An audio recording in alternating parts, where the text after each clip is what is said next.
Welcome to the NFL Wildcard Weekend edition of Ian Cameron's Football Frenzy. Ian Cameron, and look who is back in the saddle with us on the show. Reunited, and it feels so good. You're not too young, Philip, to know a little Peaches and Herb, right? Yeah, heck no, yeah. Welcome Good to back. be It's back. been way too long. Happy New Year, and I know everyone's Yes. excited to see Philip Mhm. Nelson back on the Frenzy. Yeah, been crazy. Been a crazy little. I mean, I know even for you, it's just been living life and doing my thing. But it's great to be back, and I'm excited for this NFL postseason. It really feels like everything's up in the air right now. So, good slate of games this weekend. Excited to break it down with you.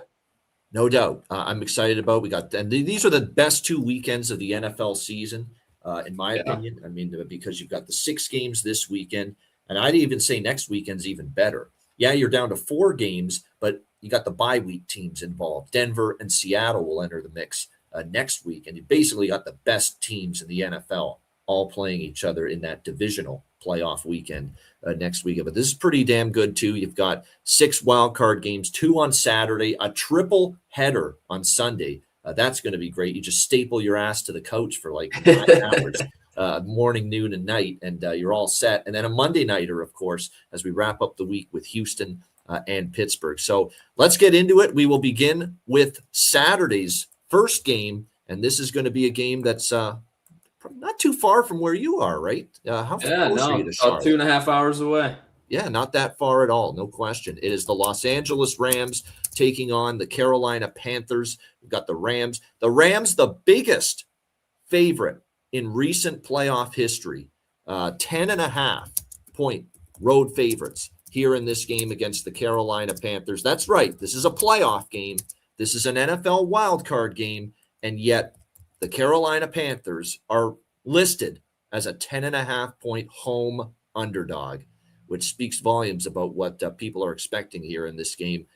That being said, we remember what happened in the regular season between these two teams. Carolina beat the Los Angeles Rams earlier this season, 31-28. Now, I will say this, and I don't want to excuse the Rams for the loss, but they were coming off a thumping over Tampa Bay on a Sunday night the week before that, 34-7. And I don't want to make it sound like Carolina, we should be taking too much away from Carolina winning, but maybe the Rams not playing their A game, maybe overlooked the Panthers just a little bit. All that said, Carolina played a real solid game. And when you look at the numbers there, I think it was one of the better Bryce Young-led games at quarterback for Carolina, 15 for 20, 206 passing yards, 3 touchdowns in that game. He was very impressive. 3 different receivers caught touchdowns. 3 different players caught touchdowns. Chuba Hubbard, the running back, did. Teteroa McMillan, the great rookie receiver, and Jalen Coker, who has really stepped up lately too at the receiver spot for Carolina. But they moved the ball on this Rams defense. But when you look at this game and you see 31-28 Rams, it is worth, or for Carolina, I should say, in that game, you look at the box score and you do see that the yardage was pretty even still in that game. What was the difference? Well, Matthew Stafford had 2 interceptions in that loss, one of them being a pick 6, and there was also a lost fumble for the Rams. So you put it all together, Phil, -3 in the turnover margin for the LA Rams there in that game. So mistakes, and we always say sometimes with turnovers, they can be correctable mistakes, really hurt them in that game. When you look at these two teams coming into this game down the stretch, the LA Rams, offensively, nothing much to complain about, with Matthew Stafford and company. Obviously, it's also worth noting that Devontae Adams missed the latter stretch of the regular season due to injury, but they expect him back here for this NFC wildcard playoff game, which is obviously big-time news for the LA Rams. But, there really wasn't much to complain about with the Rams offense down the stretch. This is a team that scored 45 against Arizona, 41 against Detroit. Even in the loss to Seattle, which basically gave Seattle the upper hand to win the NFC West division, 37 points in that crazy Thursday night game, 38-37, that the Seahawks were able to get the victory in. And the Rams are going to rue that loss because they were up double digits in the fourth quarter of that game and couldn't bring it home. And then on the Atlanta game, coming off that loss, it wasn't a great performance again from the defense because Bijan had that big touchdown run, third 27-24. The offense was not quite as good, but still put 24 on the board. And then against Arizona, they gave up 20 to Jacoby Brissett and the Cardinals, who are pretty much a one-dimensional pass-only offense. They haven't been able to run the football all year. Now, they did score 37 in that game, but the point being is I think the Rams' offense is fine. Getting Devontae Adams back helps. Parkinson, the tight end's been great.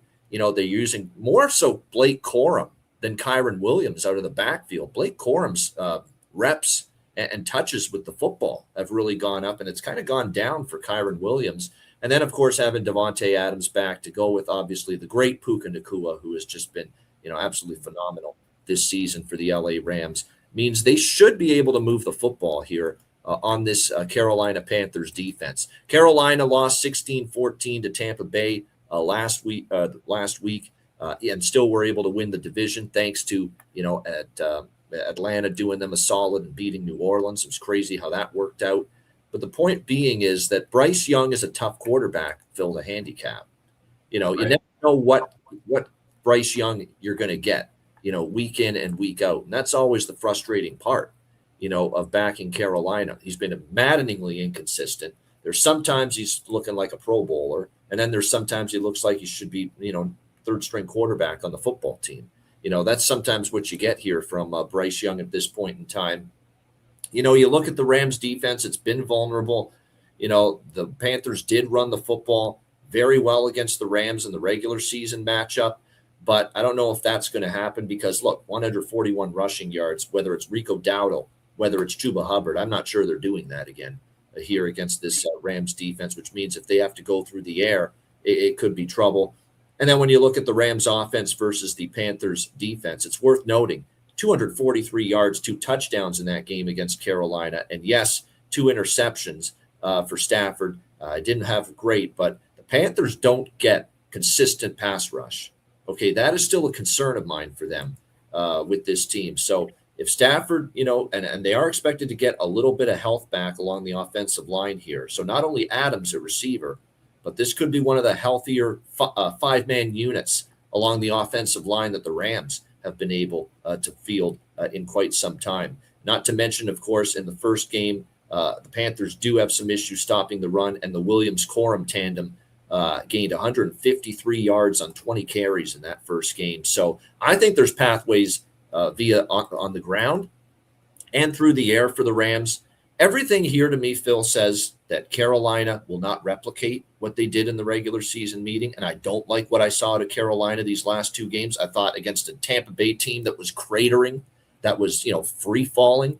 They played very poor in that game last week. I thought once Seattle got it going against Carolina, it was, again, another poor, sluggish game from especially the offense, and then the defense kind of got caved in the second half.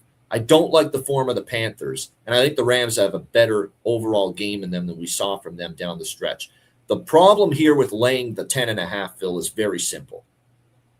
Teams, no matter how bad they are record-wise compared to the, in this case, the Rams, they seem to cover these big numbers. It is uncanny how many times underdogs in this point spread range have been ATS point spread producers over the years.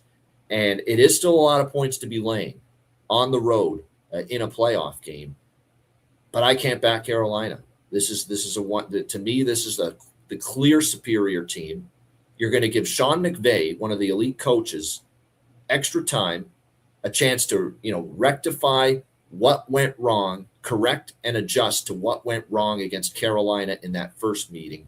I think that's all. And Bryce Young, in this kind of a playoff spotlight, when I did not see him elevate his team and his offense in the last couple games, I could only back the Rams. I'm not comfortable laying the 10.5, but I think what I will do here is maybe look at the team total instead.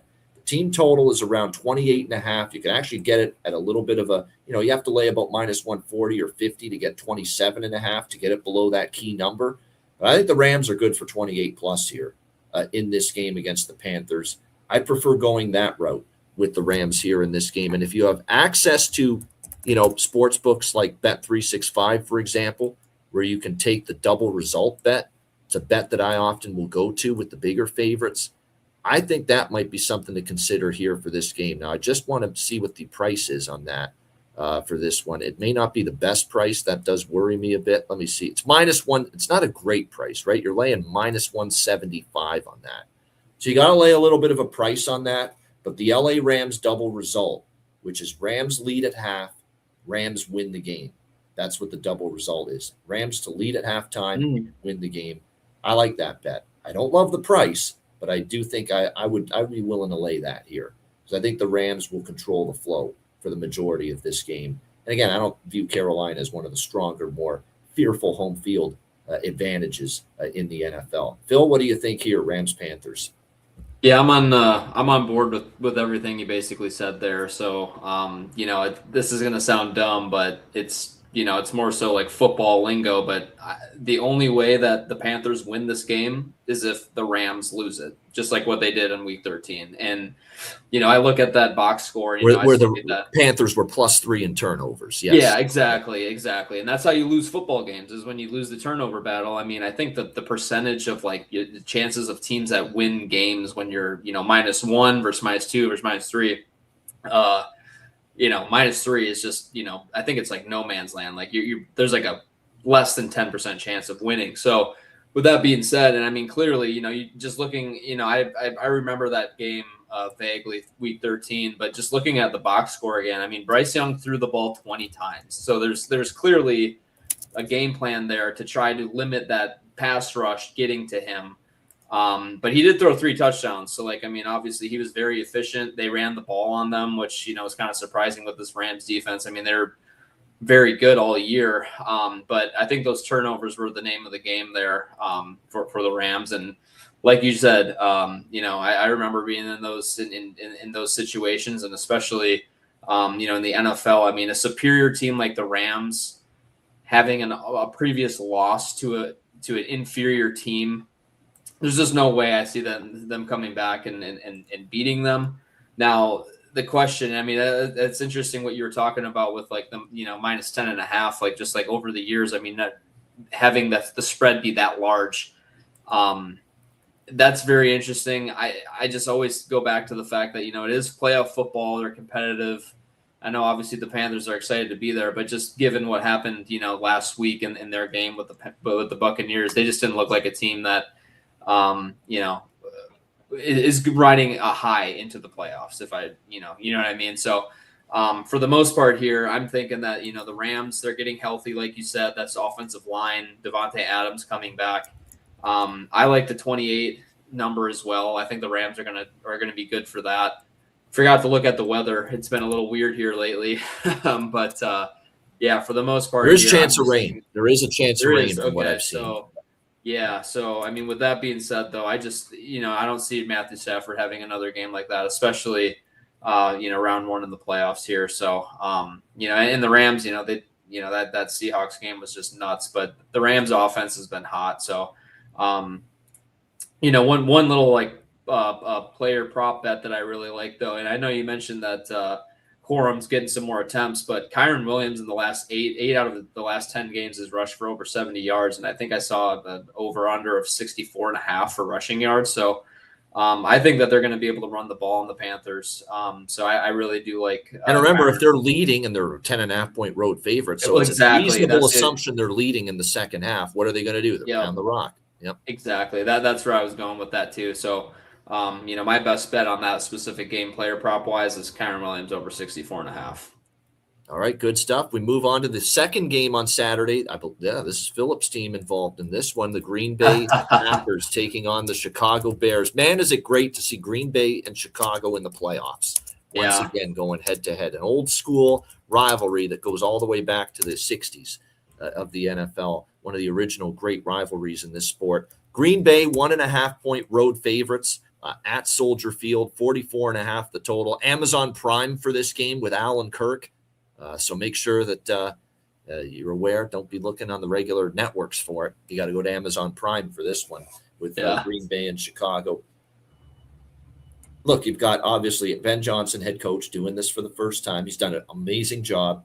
Caleb Williams in the playoffs for the first time. and you've got experience edges for Green Bay. That's the first place you got to start. You do have to give an experience edge here to Green Bay. Matt LaFleur has been in many playoffs past, and Jordan Love has been in the playoffs past. Now, you could argue the counter argument is not a ton of recent success, for Matt LaFleur here in the playoffs. And certainly we saw last year from this Green Bay Packers team, them get bounced by the eventual Super Bowl champion Philadelphia Eagles. We'll see how this one plays out. I think when you look at this Green Bay offense here, obviously the hope is that resting Jordan Love, last week in the finale, they went to Clayton Tune in that final game. But resting Jordan Love, because he had been dealing with the concussion, obviously, there was just no reason to put him out there in a meaningless final game of the season. We'll see how he fares coming back from the concussion. One thing I will say, it seems like he's fine. There's no question about that. There are some quarterbacks, though, that when they've come back from that kind of an injury, it sometimes can take a game or 2 or 3 even, to be at your absolute best coming back from a concussion. Now, I'm not saying that's for sure going to be the case because I think it's a case-by-case basis. But I have noticed that in the past, that it's not every time that a player's coming back from that kind of injury that they are certainly going to be at their best right away. That being said, the Chicago defense has certainly not had a good finish to the season.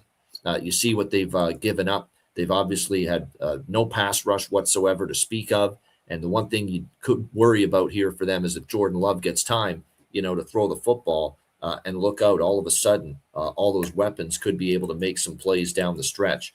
And it'll be interesting, too, because you look at the Bears as far as the run defense is concerned. Josh Jacobs is supposed to be a lot healthier going into this game. You got a Bears team that's ranked in the bottom third in the NFL as far as run defense is concerned. So, if Love's feeling good, no symptoms, and the offensive line, can block well enough, that should allow him to move the football here, even on the road against this Chicago Bears defense at night. Now, I am monitoring very closely the status of Elton Jenkins. This is a huge piece of the offensive line for this Green Bay team. You can make a case he's their best offensive lineman, and obviously he's been banged up down the stretch. Now, you counter that to the matchup of the Chicago offense versus the Green Bay defense, and I think Green Bay's defense is a worry for me here in this football game with what I saw down the stretch. And what we saw down the stretch from the Packers was the Baltimore game stands out as a game where, holy mackerel, I mean, Derrick Henry just tore them up in that football game. And the injuries have mounted at an alarming rate on the defensive side of the football. Obviously, you throw out last week, it was nothing. But the Baltimore game was a concern. Not being able to close the deal against Chicago, that's where the injuries started to mount for Green Bay on defense. And, of course, Micah Parsons, who they acquired during the season, out for the rest of the year. What about Devontae Wyatt? What about his status? That's a guy that's been banged up here late in the season for the Green Bay Packers. That's one of their best defensive linemen. His status is very much in question here for Saturday night. And that's a concern because then all of a sudden you're talking about one of your middle interior guys on the D-line and a great one in Wyatt. And suddenly the pathway for Swift and Monangai, the two great running backs for Chicago, suddenly there's going to be success for them moving the ball on the ground. And all that will do is open things up for Caleb Williams throwing the ball. This is a real tough game from a side perspective. The experience lies with Green Bay. I didn't love the form with Green Bay down the stretch. I don't love the injury report, that's for sure, especially in the trenches for Green Bay going into this game. And I don't love the fact that Matt LaFleur has not gotten the job done in recent playoffs past. I don't like it. I've been here before with Matt LaFleur. Philly last year, San Francisco, that god-freaking awful loss to the 49ers a few years ago in the playoffs with a block punt that was returned for a touchdown, and Rodgers couldn't get anything going in that cold at Lambeau in that game. There's just been so many examples of just early flops in the playoffs from Green Bay in recent years. I actually am leaning Chicago here as a slight home underdog in this game. I have not bet this yet. I'm waiting to see the confirmed inactives for this game, which will get closer to kickoff on Saturday night, but I'm leaning to Chicago. I really liked this game to go over the total, Phil, initially, 44.5. But the total is dropping, 46.5 to 44.5. And I'll tell you why that is. Wind. They don't call it the Windy City for nothing. The wind forecast initially early in the week, it didn't look like it was going to be too bad.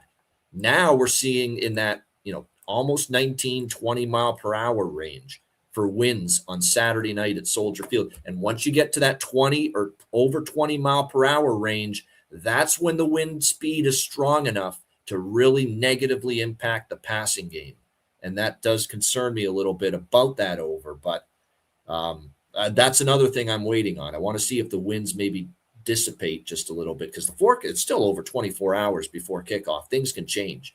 But if I can get that wind maybe dying down just a little bit, I think there's pathways to points for both teams, and I definitely would only look over the total here in this game. Phil, what do you think for this great divisional battle on Wildcard weekend, Saturday night at Soldier Field, Packers, Bears? This one's a tough one. I mean, you said it, gosh, there's just so many factors here, injury, weather, all these different things. It's really tough to say right now, but the one thing I will say is just, kind of like the Panthers Rams game. I mean, the fact that the Packers were just there not too long ago, they lost a game that they should have won. I think that gives them a little bit of, I don't want to say confidence, but they've just been there. So I think that with that being said, I mean, there's going to be some vengeance there, trying to come back and make that thing right. But, for the most part for me though, I think just with the weather and just how these two teams, I think, are going to try to play. I think this is going to be a methodical game. I think everyone knows what, the Ravens and just what the Packers running defense has been lately.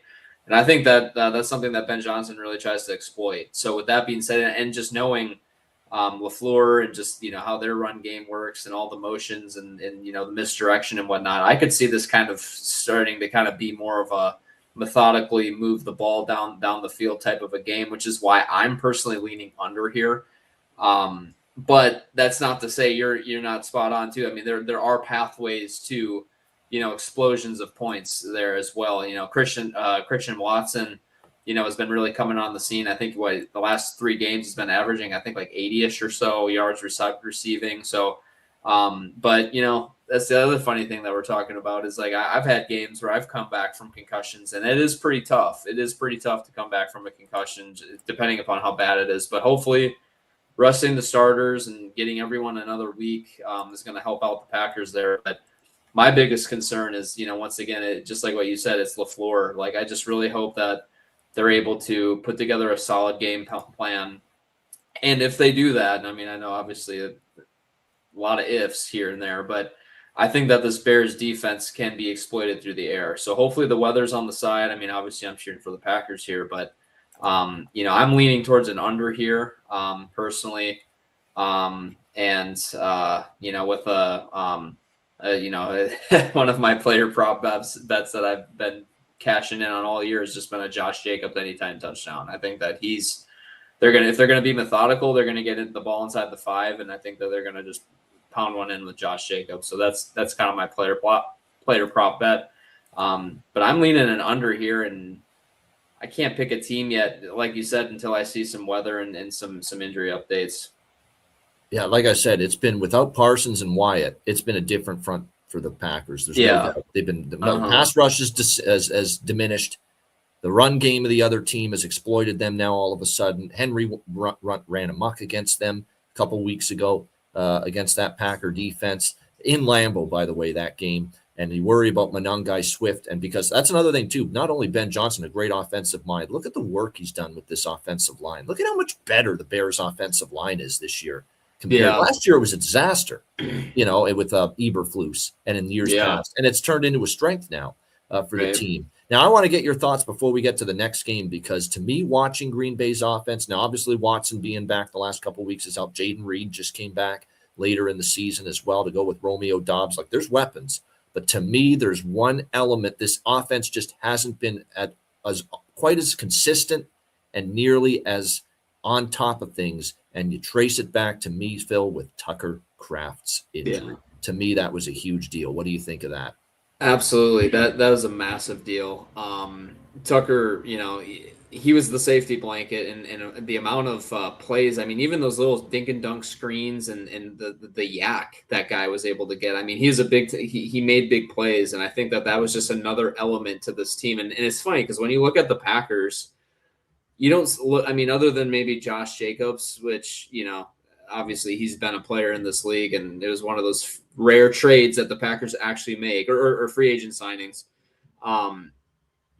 Micah Parsons again, but there's not like one weapon on the Packers offense where you say like, holy crap, like here's this guy, like in terms of like, pass catching there. I feel like we've had kind of a consistent, a bunch of different guys that you could rely on to do certain things in certain games. I think Tucker was emerging as kind of that guy to show up every single game. And so the fact that we don't have him has been a huge blow throughout the rest of the year. Looking at the previous Chicago Green Bay matchups, I'm looking at Swift and Monangai. They combined for 22 carries and 108 rushing yards in the last meeting between the Bears and Packers. That was that comeback win in Chicago. And then the first meeting, which Green Bay won 28-21, 27 attempts for 120 rushing yards from Swift and Monangai. What I would do is I would say, bet both of them rush attempts over, bet both of them rushing yards over.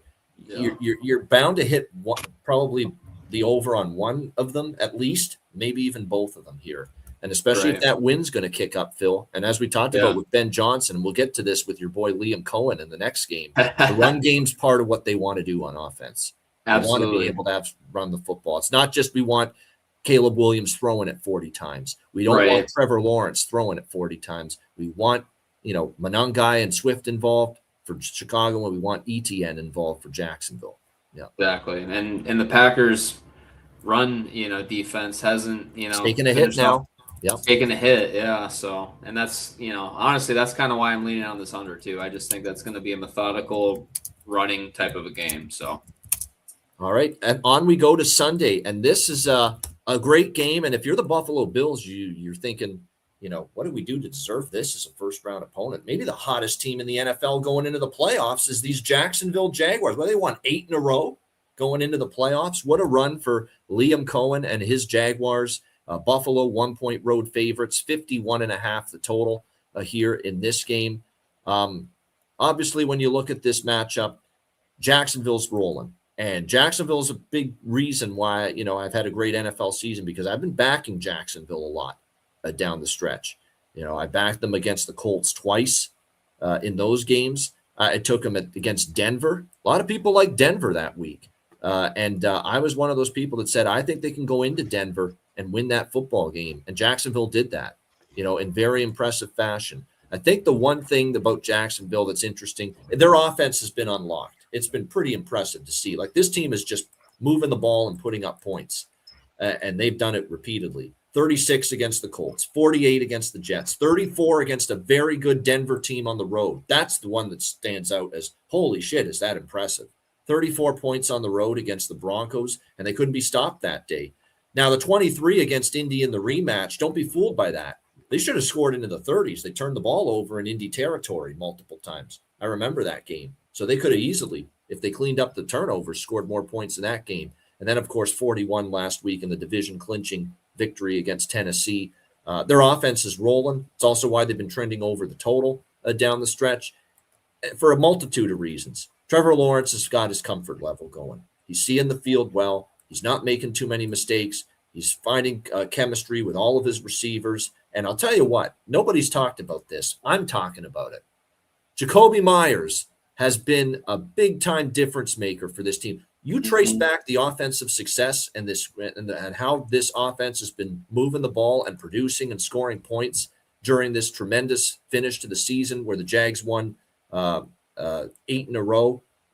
Many of those games were with Jacoby Myers when they acquired him midway through the season, and he's been great for this offense. And it's not just his presence; it's opened up all of a sudden the opportunity for, Brian Thomas and the tight end, Brenton Strange, who's been terrific, and Parker Washington, who has suddenly turned into a phenomenal, receiver and weapon for Lawrence. And then you pair that with Travis Etienne, who, of course, now in a Liam Cohen offense, they're going to look to run the football quite a bit.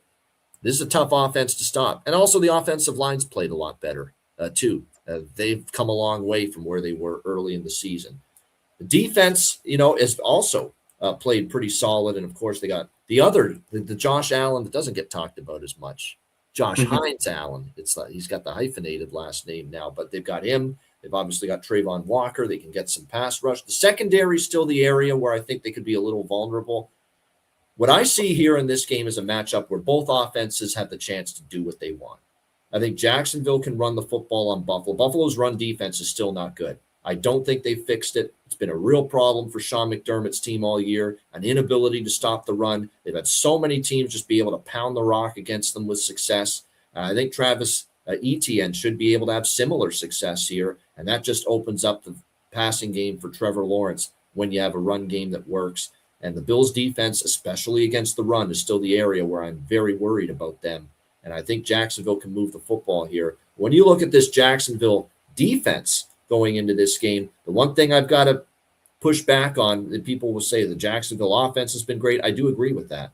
The Jacksonville defense, it's been better, but let's also look at the schedule here, because during 7 of these last 8 wins, you played Arizona and Brissett.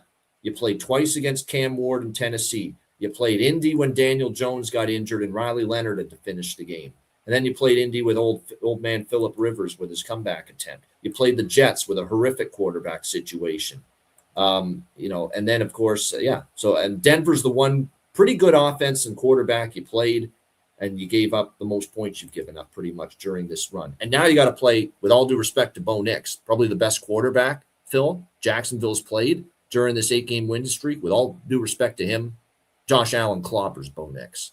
So now you got to go up against Josh Allen and this Bills team. And I think Buffalo moves this football. This is my favorite over on the board of Wildcard weekend. I think there's points in both ways. It's the highest total on the board. I get it. It's not a bargain at 51.5, but it's the highest total for a reason. I think this game goes over the total. One thing I want to point out, I think this Jacksonville home field's not strong. We know that. Buffalo's not going to go down there quaking in their boots saying, oh, gosh, this tough home field here, Jacksonville. And especially Bills Mafia will travel.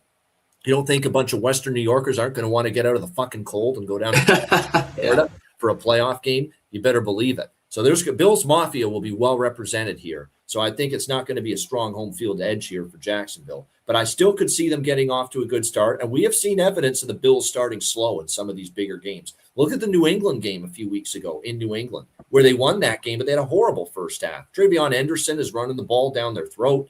They were down, 21-3 or something like that at one point in that game, but they roared all the way back. Josh Allen put the cape on in the second half, and they came back and won that game. So this is a tough side for me. I lean Bills, Trevor, and I've been on Jacksonville a bunch of times.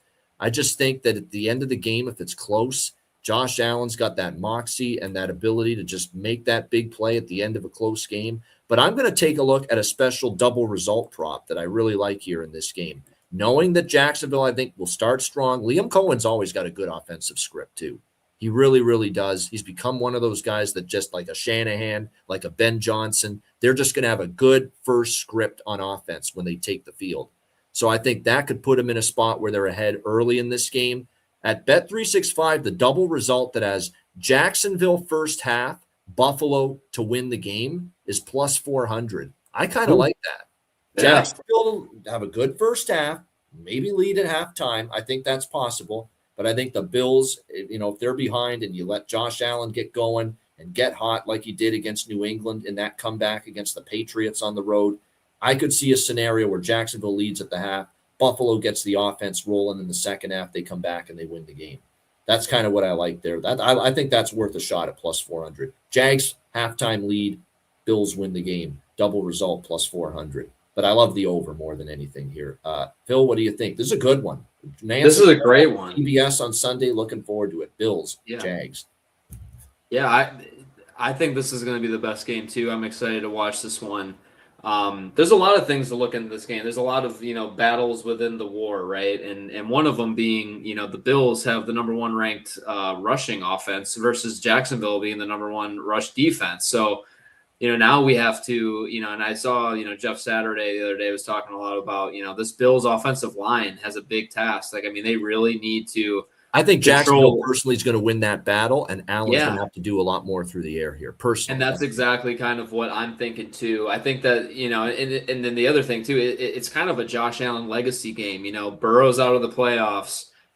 His nemesis, Patrick Mahomes, and the Chiefs, who he's never beaten in the playoffs, are finally out of there. The path is clearer now. Yeah. I just think it's going to be a real The problem bad is the look, team around him is not nearly as good, in my opinion. Well, exactly, and that's the thing. That's what's the unfair part about football is like everyone's going to look at if the Bills lose this game, Josh Allen can't get it done when all of his nemesis are out of the playoffs. But it's a freaking team game. I've always said that, and obviously there's guys out there that are force multipliers. Josh Allen being one of them. But that's also why I think I have faith in the Bills like you, because I think he's going to put on that cape.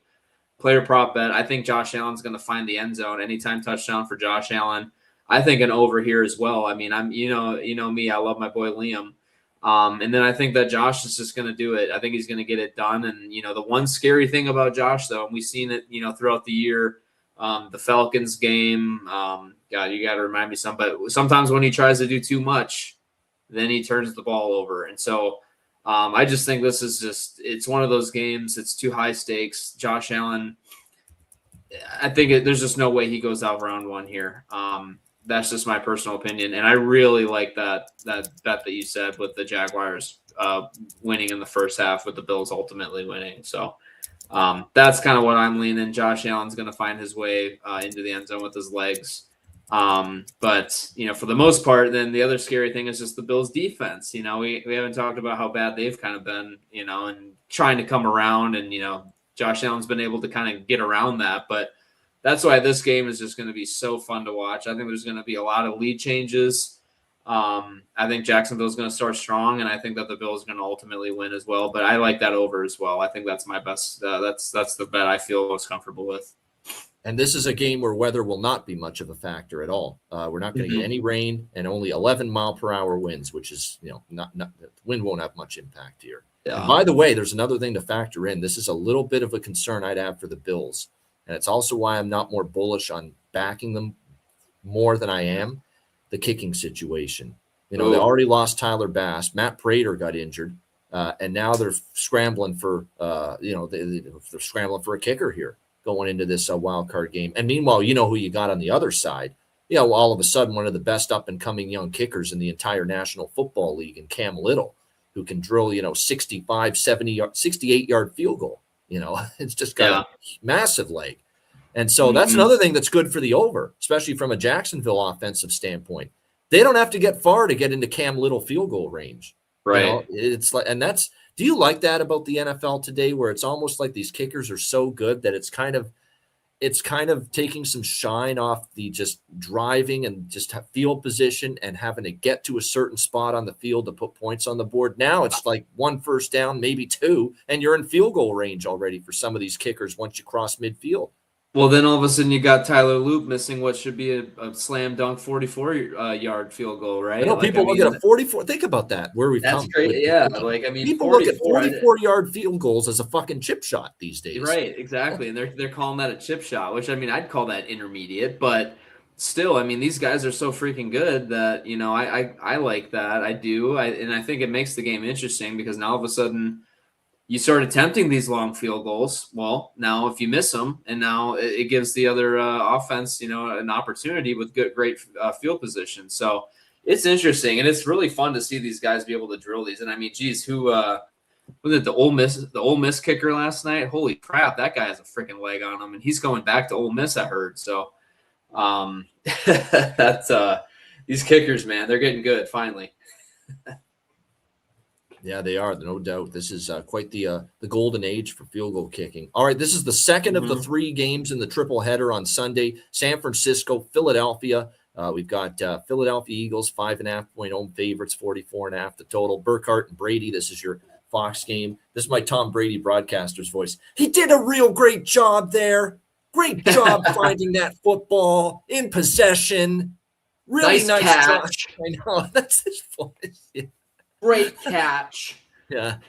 And he gets that ball in there in the end zone. Yeah, it's just he's got that strain in his voice. It's just, yeah. He does, Is it a California thing? It sounds like he's like, being Cali. I don't know. I don't know. Something about California. I don't know. This game, look, I'm going to throw it to you first on this game because I want to hear your thoughts. This is the game I don't have a strong opinion on. I don't fully trust the Eagles laying 5.5, but man, this Niners defense is in rough shape. And I'm really Well, worried about their ability against the run in particular here and in that's the this game thing. against Barkley. To simplify it, I agree with you. I think this 49ers defense is limping into the playoffs. But then we have an Eagles offense that's, we don't ever know what the hell we're going to get from them. It being in Philly and having a little bit of time to kind of game plan here, and it being a playoff game, I would expect Jalen Hurts to show up, and God, hopefully they can, call some plays that make sense and run the ball, get under center, and get Saquon some touches. Hopefully they've learned that lesson. We don't really know until we'll see it, but the Eagles defense, that's the other thing. Now you got the Eagles defense shining, playing pretty well. Quinion Mitchell playing very well. But for the most part, then you got Brock Purdy kind of on a heater as well. So I just, it's going to be a really interesting one. I don't have a full, strong opinion either on this one here, but I will say, I think plus 5.5. I think that's a little much. I think the 49ers are going to keep it a little bit closer than that. This total, I think points are going to go up on this game as well. So I do think that with the Eagles, with the 49ers offense kind of, Brock Purdy and everybody kind of figuring shit out and being on a heater lately, that coupled with the Eagles offense and the 49ers defense kind of being, I think that this is going to go to an over, but I do think that the 49ers are going to keep it within 5. I do think that. Yeah, this one, I know there's a lot of people I've talked to. They love the under. I haven't actually heard anybody that likes the over in this game. It's really crazy. Now, I don't love the under Thanks. myself. I don't love that's actually maybe good for you if you like the over. Right. Everyone's on the under. That doesn't always work out well when everyone's on the one side or total. But yeah, this one's just tricky because I don't trust the Niners to win the line of scrimmage on defense at all. I don't. Yeah. Like it's just they've been pushed around. I worry about, even though the Eagles offense, you're right, it's just there's been some games where it's like they just can't get much going, but the Niners defense has just lost so many key pieces, Bosa, Warner, and then you start to look at some of the others now that they've accumulated as far as injuries on that side of the football. It's concerning, and they could not stop Chicago a couple of weeks ago, and if not for Seattle probably should have scored more points than they did. Seattle was constantly moving the football against San Francisco, and just there's missed field goals, and there was some turnovers on downs, but there was no doubt Seattle was moving the ball most of that game against San Francisco, last week. So, like I said, I just don't like the state of this 49ers defense. Now, the offense was the one that I was like, wow, Brock Purdy, no one's playing better. And then you start to look at it when he faced a elite defense, they got shut down. Brock Purdy got shut down. That offense got blanketed last week, 3 points at home. Against Seattle. And then you start to look back on that crazy 3-game stretch where they hadn't punted. That's how good the offense was for the Niners. But then it was Tennessee, it was Indianapolis. Chicago's defense had some injuries in that game. They feasted on some vulnerable defenses. But now the Philadelphia's defense is closer to Seattle's, further from Chicago's and Tennessee and Indianapolis. So there's doubt for me, Philip, about whether that 49ers offense is going to function here. In this game against the Eagles. So this is a game I'm going to watch and look for a live opportunity. I actually don't have not a strong opinion on this game pregame, but I don't have a bet on it, side or total pregame either. I will say I completely forgot. I didn't watch that Seattle 49ers game last week. I kind of forgot about that, but that's a good point. You're right. The Eagles defense is a hell of a lot more like the Seahawks than, Colts, Bears, Titans. Yeah, geez, for Browns. I mean, 361 yards for Seattle, and probably should have scored more than 13 points last week. Well, right, yeah. So, for the most part, I don't know, man. 180 rushing yards, too. Kenneth Walker and a little glass of Charbonnet, Zach Charbonnet there, they combined for what? Wow, 50, 60, 171 rushing yards. Wow. Worry about that against Saquon. Even though Saquon has been oddly bottled up at times this year, and there's really no explanation for it. He shouldn't be. He's that good, but yet I don't know whether it's scheme, whether it's O-line blocking. I mean, what's your explanation for at times Barkley's run game just kind of dissipating? Is it play calling too, and they just get away from it? I think it's play calling. I think it's getting away from it, but I also think it's shotgun. I think that the Eagles want to get into shotgun and do all this shit, and I've heard a lot of people talk about it in my own experience as well. When you get under center and you get a running back a down, a head start, downhill, it just helps everything. And then that's the other thing that all these analysts are talking about is like when you get under center and you establish that run, you give Saquon a better shot to, let the play develop, make reads, linebackers going where, cuts, lanes, all that stuff. Then after all that, then you can run, a play action and get some other guys open and that's just going to help out everybody. But I think that they've been so reliant on shotgun formations that it's really actually done them a disservice. Right. Good. I like that. Good thoughts on that. All right, let's go to Sunday Night Football. The last of the three on Sunday in wildcard action. Los Angeles Chargers, New England Patriots. We've got the Patriots 3.5-point home favorites, 45.5 the total. I guess the big, concern here, there's multiple concerns for the Chargers here. One is the health of Herbert. But Justin Herbert didn't play last week. I think that's significant, Philip, that Jim Harbaugh rested Justin Herbert because I think Herbert needed it. He's taken a beating. The guy has been a warrior. I give all the fucking credit to Herbert. What a tough son of a gun. He has been banged up. He's been playing hurt for a long time. That offensive line has not given him any time to throw the football. They've had all the injuries, Slater and Joe Alt. Joe Alt was a huge loss for that Chargers offensive line. But like I said, he's battled through it. And yet this team has been remarkably competitive still, even with the O-line problems. And even with, obviously, Justin Herbert playing at less than 100%. Here's the thing here going into this game about the New England Patriots defense. Didn't play as well down the stretch. Let's call it like we see it. It's a New England defense that just did not play as well down the stretch of the regular season. Even though we know Drake May has had an outstanding year. When you look at this particular matchup going into this season, they're decent as far as quarterback pressure. And you do the middle of the pack. So can they get to Herbert, especially with, the Chargers offensive line still battling, cluster injuries? It is possible. And Milton Williams looks like he'll be back on that D-line for New England, which is certainly significant. No question about that. But the fact remains with Jim Harbaugh, what is he? He's going to want to run the football, and he's going to want to make sure that this is a balanced offense. Chargers weren't just bad. They were awful down the stretch against the run. And This makes me think, too, that the Chargers know that. Harbaugh knows that. And they will get a Marion Hampton going early and often here in this game, running the football. And if they can run it, and I think they might be able to against the Patriots, although Williams being back will help the run defense a little bit, that's going to keep Herbert in these manageable down and distance situations where he has chance for success, in my opinion. So, I think that there's a pathway that the Chargers, even with their O-line, and plus they've been dealing with this stuff for weeks now with the offensive line. They've had so much time now to adjust and, learn how to play through the offensive line injuries. And they've managed to do it. You got to give the Chargers credit. I mean, the win against the win against Kansas City, the win against Dallas, the win against Philadelphia on that Monday night, when that offensive line was mangled. I still don't know how they won that game, and they did. They just have a knack for hanging around in these games. Dicker, the kicker, is one of the better kickers in the league, too. So keep in mind that, they got a guy that can make long-distance field goals, too, here in this game. And the elephant in the room with New England is, even though they're the number 2 seed, even though they've had just an outstanding season, 14-3, I love Drake May on the offense. There's no question with what he was able to do this season for this New England Patriots team. He was great. But I will say this about the Patriots offense here.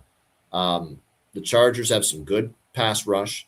There's no question. Now, Will Campbell being back on the offensive line, boy, does that come at a good time for New England. So he should be able to help keep that pass rush away. But again, this is a defense that has not given up a lot on the ground so far this season.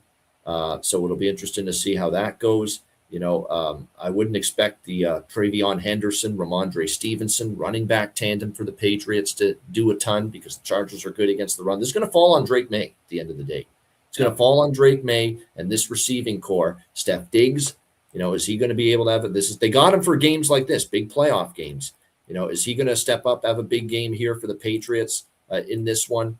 That's going to be important. Mac Hollins, Hunter Henry, the tight end, was very good. Kayshawn Boutte. Demario Douglas. I will say this: it's not a scary, dominant receiving core. It's kind of a receiving core by committee, but Drake May has been able to make it work here in this game. The end of the day, New England's been great, but the elephant in the room that I mentioned is one of the weakest strength of schedules in recent NFL history for New England. And I'm not trying to. I think they're a good team. I think they're going to be a tough out here, but the fact remains, you've beaten one team this whole regular season, one with a winning record, and that was Buffalo, in Buffalo on a Sunday night. And then you lost to them and blew that big lead in the rematch in New England. The other game that we thought at the time it was going to be a win against a team with a winning record was Tampa Bay when they beat the Bucs. Well, the Bucs finished with a losing record and out of the playoffs. The rest of the Patriots schedule, I'm going to reiterate it, and I know the Patriot fans won't like me for this. Miami with fucking Ewers, the Jets with lousy quarterback play, the Giants, the Bengals, the Jets again, Atlanta, the Cleveland Browns. I mean, you go on down the list, it's a who's who of just shitty football teams that the New England Patriots have played. The Chargers have found ways to hang around in every game, including the Eagles, and they won that game. Herbert, I believe the stat with him as a field goal underdog or more in his career is like 12-1-1 against the spread. It's crazy how good he has been catching 3 points or more. I'm on the bolts here. Give me the LA Chargers plus 3.5. If the Patriots win this game at all, I do not expect it to be by margin. What do you think here, Phil? Chargers, Patriots. I'm completely on board with you there. You got to kind of look at, once again, just how we think that this game's going to go. And I think we're on the same page here. But, obviously the Patriots have one of the least efficient rushing attacks in the league, and you're going up against one of the best run-stopping defenses in the league. So you already said that and how it's going to fall on Drake May. So there you go. Which then leads me to think that Stephon Diggs is going to be involved. Drake May is going to be slinging it around. I think I saw you can get anywhere from like 51 to 55 on Stephon Diggs receiving yards. So I'm going over on that. I know, DraftKings, you can adjust all that, but I think, 55 yards. I mean, I think Stephon's going to get that. So there's that. And then, the Patriots, their run stopping defense versus the Chargers offense, rushing attack. You're right. I think that Harbaugh is going to really try to take advantage of that and really kind of lean on this running game and get Hampton going. And then, that's, I think, when Justin Herbert's also at his best is off this play action, which then, gives me to think that a Ladd McConkey bet, I think over like 41.5, I saw somewhere, something smaller like that. But, I think Ladd McConkey over, I think Stephon Diggs over, and also probably a Hampton rushing type of a bet there as well, just based on the way that this game's going to go. But, I didn't realize that New England, I knew that their schedule wasn't that good, but I didn't realize it was one team the whole year with a winning record that they won. I think this could be a year where we see both the 2 seeds get eliminated, so the only thing they really got going for them, well, not only thing, but a big thing is just going to be the home field in Foxborough. And I don't know, did you happen to look at the weather at all? The weather here for this game is 8 miles per hour, no rain. So not much weather here, Chargers and Patriots. Totals wise, it's tough because Chargers are going to run it a lot, but at the New England defense, I've got concerns. I got a mild lean to the over, but nothing super strong.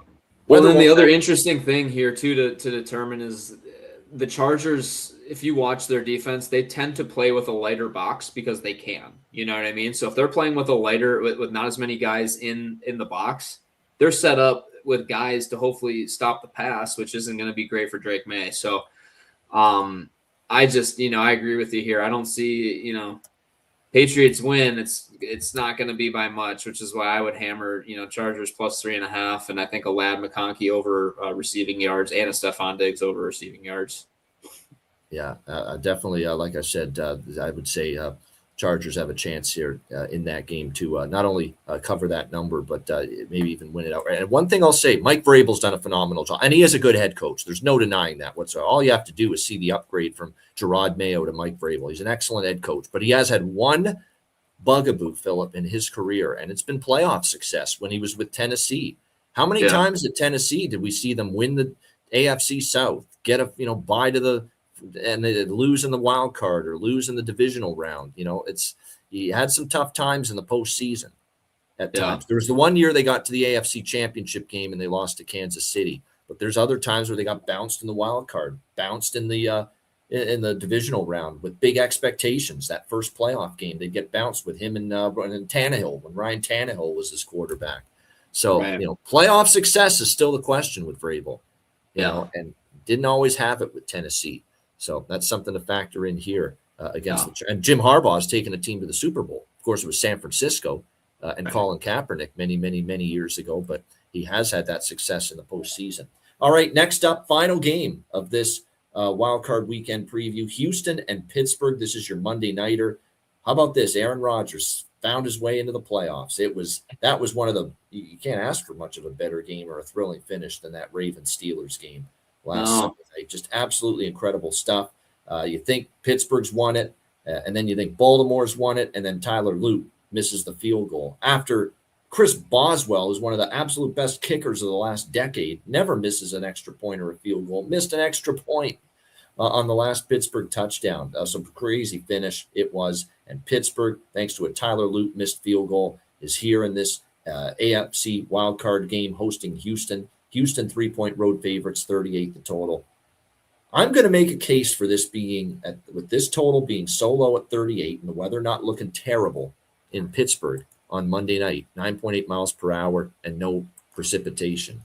I'm going to make a case that this goes over this low number, 38. Now, I know the Houston defense is great. And the biggest fear is Will Anderson and that D-line just gets after a aging Aaron Rodgers, and that Steeler offensive line can't hold up. It's not going to be as easy for Jaylen Warren running the football here either.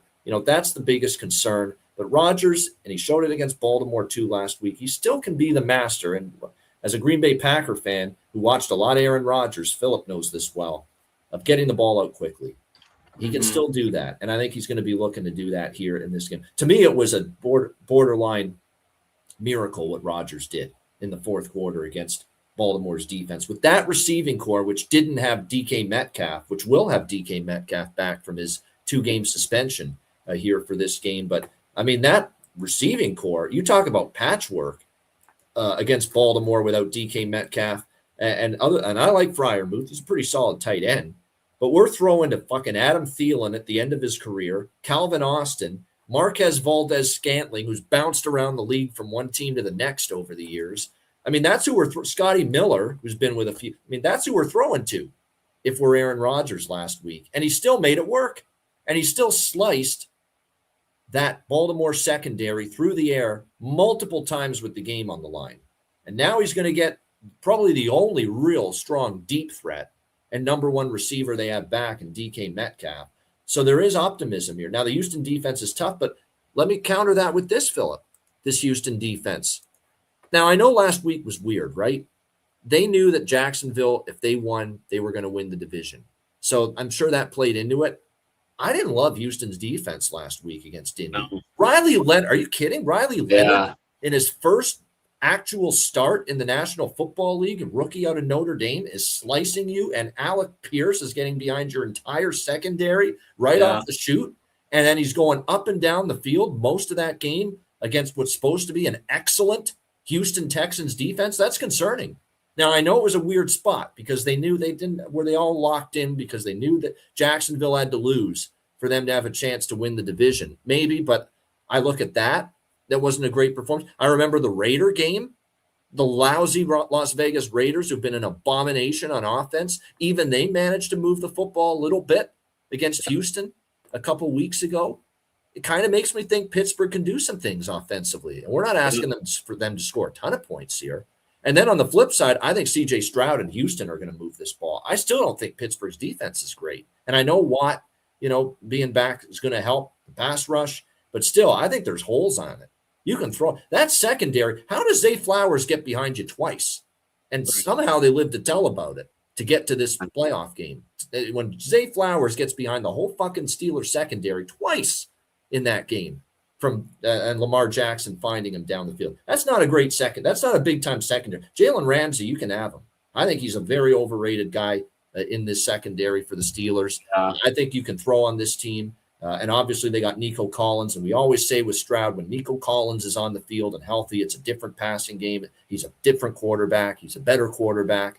And I think they'll be able to make some things happen on the ground. I also think they can run it a little bit with Woody Marks and company on the ground here against this Pittsburgh run defense. So I think Nico Collins, Jaden Higgins, Christian Kirk, Dalton Schultz, the tight end.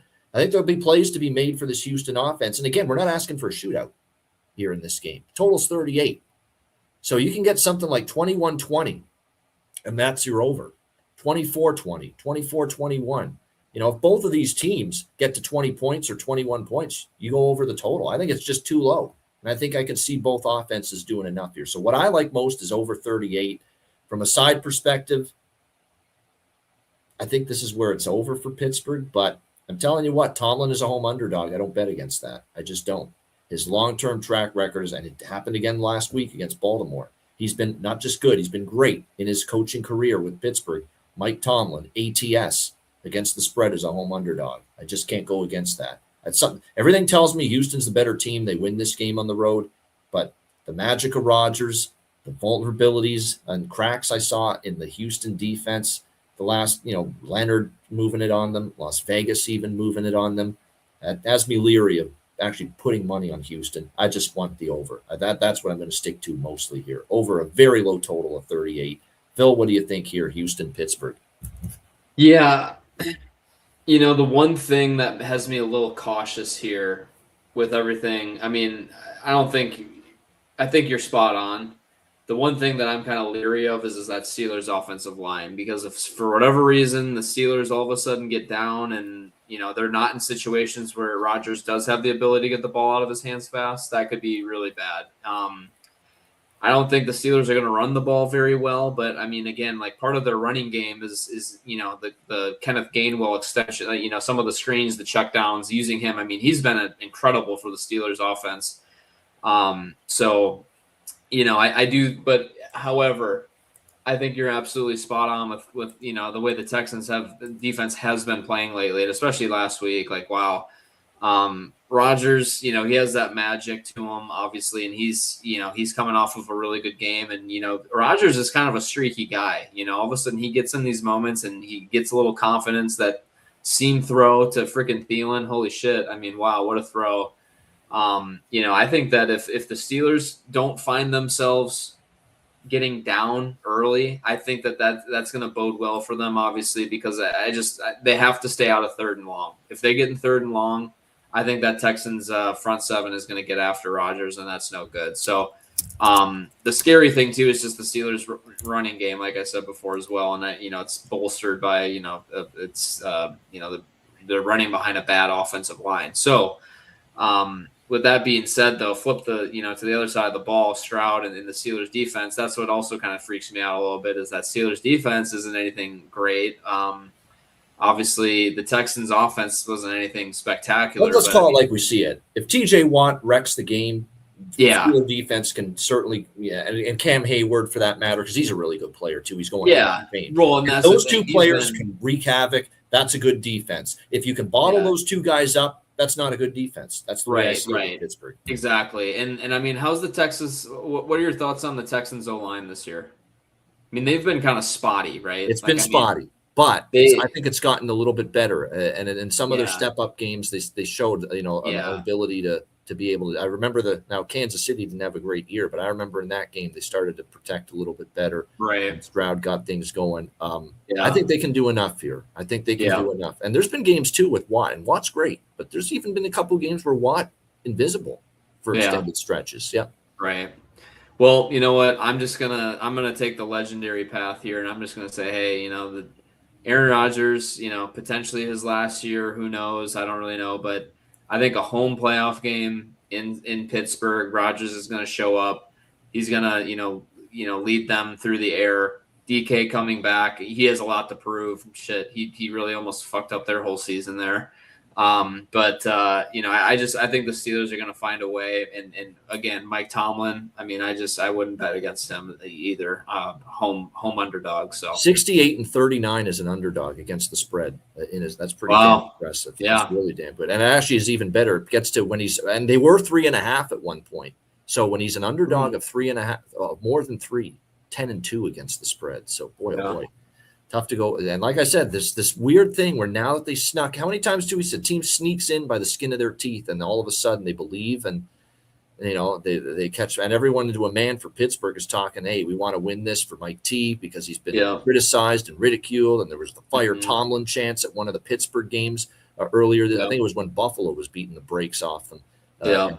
Fire Tomlin, and it's almost like it's a rallying cry for this whole team right now, galvanizing them, kind of like Ole Miss on the college side. Exactly. Galvanize and show everybody that, hey, you want to, Lane Kiffin, you want to leave us, we're going to win without you. You want to say fire Tomlin, we're going to rally around our coach and win and show you guys.